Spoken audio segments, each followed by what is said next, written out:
L'argent, les associations humanitaires en cherchent toujours elles aussi pour financer leurs actions et parfois les idées pour en collecter viennent d'initiatives personnelles.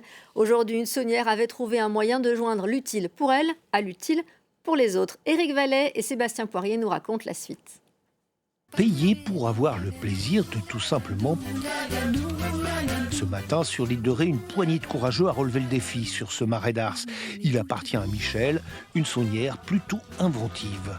C'est une idée originale qu'on a eue depuis déjà 2 ans à la coopérative des sauniers de l'île de Ré, puisqu'on voulait faire un événement solidaire au profit d'une association locale, donc en l'occurrence les Restos du Cœur.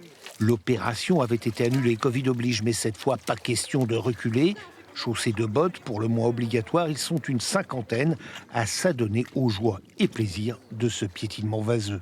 On marche dans de la vase, de la boue. C'est compliqué? Faut bouger, sinon on est collé. Ça va, mais c'est un peu compliqué. Pourquoi? Parce qu'on s'enfonce. Et alors c'est sympa?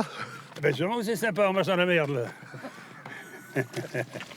Non, plus écologiquement, il s'agit seulement de mélanger de la vase et de l'argile, un travail utile pour Michel qui vient de reprendre ce marais. J'ai fini mes travaux d'hiver et la dernière touche, c'est de labourer en fait les derniers bassins des vivres, qui sont une partie importante du marais, puisque c'est là que l'eau va circuler et s'évaporer et se concentrer. Plutôt que d'aller chercher un motoculteur qui fait du bruit ou autre, on a eu idée d'associer le projet solidaire de la coopérative et ce chantier un peu foufou. Vente de gâteaux, de sel et d'artisanat local au profit des Restos du Cœur complète le dispositif.